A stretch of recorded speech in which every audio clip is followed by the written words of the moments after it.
Let me welcome you with us.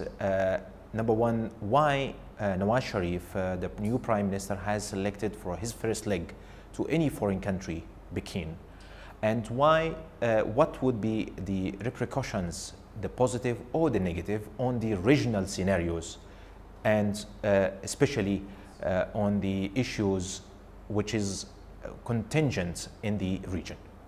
Mr. Sharif selected China as the first country to tour abroad after becoming Prime Minister because China is Pakistan's best friend, Pakistan's strategic partner, Pakistan's brotherly neighbor, and we have a time-tested all-weather friendship.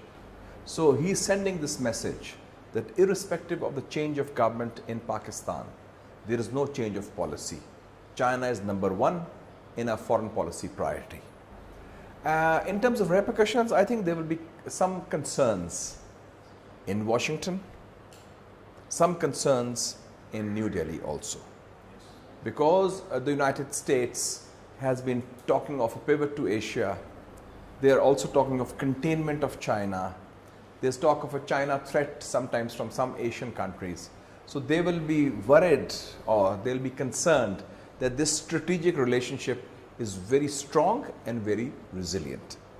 You mentioned Washington and New Delhi, and so many observers agree that yes, there will be some kind of reactions from these two countries. How do you evaluate if there is any, as the media has carried out, that there will be some kind of cooperations, nuclear cooperations with China? How do you see the reactions from New Delhi and Washington?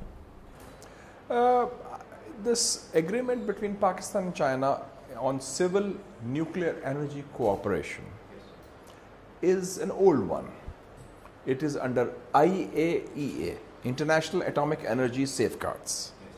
It is transparent, it is peaceful, it is in accordance with international law, and similar to the American agreement with India in 2006 on civil nuclear energy. So if those who themselves have signed such agreements, they have no business criticizing Pakistan for something which Pakistan is doing under international law and according to the international rules of engagement in peaceful nuclear energy. So US and India have already done it before. How do you evaluate or maybe compare the Pak-China relations and Pak-US relations in the light of the regional changes, especially in Afghanistan? There's a hell of a difference between the two. Pakistan and China have a relationship based on trust, on confidence, on equality, on reciprocity, and this does not change with the weather politically or the situation in the region. So Pakistan-China relations are strategic. Relations with America are tactical. It depends on the situation in the region when the US feels they need Pakistan, as they did in the Cold War in the 50s, as they did in 1971 when they wanted to have an opening to China, as they did when they, in the 80s when they had this Afghan jihad against the former Soviet Union, and as they have now due to 9/11. So that's because of a certain situation in the region, not because of what Pakistan's intrinsic importance is. So that is a qualitative difference between the nature of the two relationships, and both sides know it. China's relationship, it is of a qualitatively different nature than that of the United States. How do you see the regional scenario, especially after the NATO possible withdrawal, partial withdrawal from Afghanistan? Some says, or there are some fears from the Western powers and America, that Pakistan, China may join hands and have hegemonial powers or dominations over the regions after withdrawal. How do you see the scenarios there?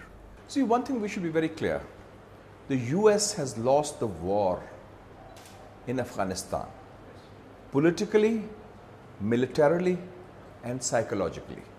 That they are today forced to talk to the Taliban, the people they were trying to militarily defeat for last 11 years, and they failed. So a new situation has arisen. Two contexts are very important. One, that the balance of economic, political and cultural power has shifted from the West from Europe, from the United States, which is in decline economically and politically, to the east, to Asia. It's the Asian century, and there's the peaceful rise of China, which we see as a source of strength for Pakistan. Secondly, China and Pakistan both are neighbors of Afghanistan. China has the biggest economic stakes in Afghanistan. Pakistan has the biggest political and security stakes in Afghanistan, because we are 3 million Afghan refugees are in Pakistan. Yes. What happens in Afghanistan has an impact on Pakistan.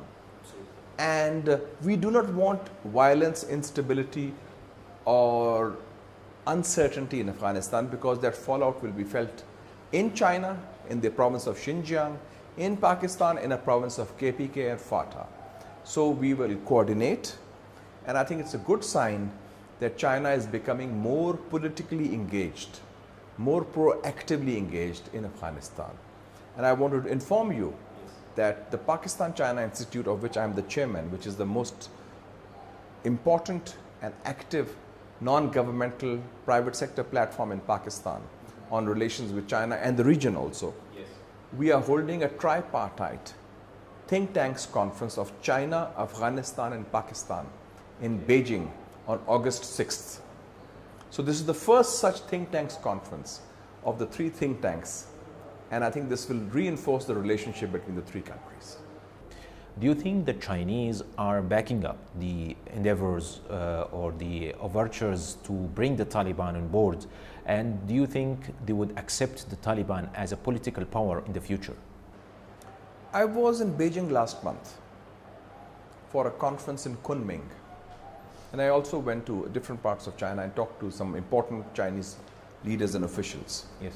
I was told that the Chinese side and Taliban are directly engaged in discussions. And the Taliban have also had an engagement with the Iranians. They sent a delegation to Tehran, and they're also talking to the Chinese. The Chinese are comfortable with the Taliban. The Chinese want stability in Afghanistan, whether it comes through the Taliban or some other force. And the Chinese, like Pakistan, are not very comfortable with an outside occupation force like NATO, because that is also keeping an eye on the region. Yes. And so I think that Chinese would live with any situation in Afghanistan, including the emergence of the Taliban, as long as it is not destabilizing any part of China or is not exporting violence to China or to Pakistan. You just mentioned that you talked to several intellectuals in China last month. How did they see the possible establishment of a permanent basis for NATO or for Americans in Afghanistan? Will they accept that? As I know that Pakistan also does not support any permanent bases in Afghanistan, whether in the south or the north. You see, we in the region, the NATO or ISAF forces are here today in Afghanistan. Yes. Tomorrow they will not be there. But partially. But we will not, but we will be here. China will be here. Russia will be here. Central Asia will be here. Yes. So we are at a loss to understand if 120 or 30,000 troops could not do, what will these 9 bases and 10, 15, 20,000 troops, what is the purpose of that? Yes. Is it to keep an eye on Pakistan? Is it to keep an eye on China? Is it to keep an eye on Iran and Russia? This would not be acceptable to the people of Afghanistan, this kind of presence. And I think we should learn, the Americans should learn from the example of Iraq. Yes. In Iraq, they wanted a military presence in Iraq. They built up a big embassy, and they wanted the embassy in Baghdad with 17,000 diplomats living there. The biggest American embassy in the world. Yes. And they wanted a permanent presence of the American troops in Baghdad. Yes. But the government of Maliki turned it down. So the same thing will happen. And that is why they are trying to push Karzai on that, the SPA, the Special Partnership Agreement. And I think this will be a sticking point with the Taliban. I don't think the Taliban, after fighting for 11 years against a foreign occupation, will accept partial occupation. You know, there's a saying which is very popular: you cannot have a woman who is half pregnant. So you cannot have a occupation which is partial. So either there is occupation or there is no occupation. No occupation. So if you try to have this, no, it's only this, it won't work. What is the expectations from Pakistan looking up at the Chinese to help them out in the power sectors and energy sectors? Especially Pakistan is passing through a very difficult time in terms of energy and economically. You see, in May, 23rd and 24th of May, Premier Li Keqiang of China came to Pakistan. And he talked for the first time of a Pakistan-China economic corridor. Yes. And you know, recently we have handed over the port of Gwadar on the Arabian Sea in a commercial agreement with China. So if you see that, there is a new potential opening up in two specific areas.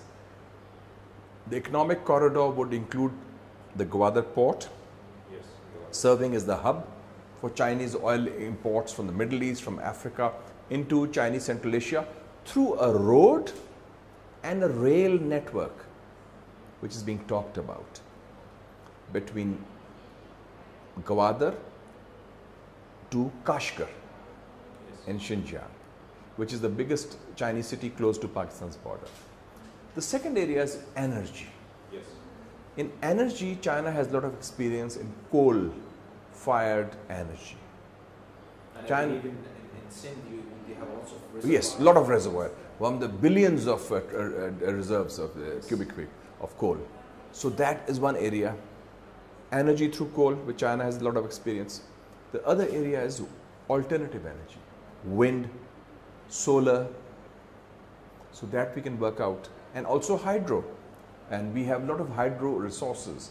So I think that China would be supporting Pakistan on a fast track mobilization of its energy resources to resolve their energy crisis, and that is the priority of this government also as well.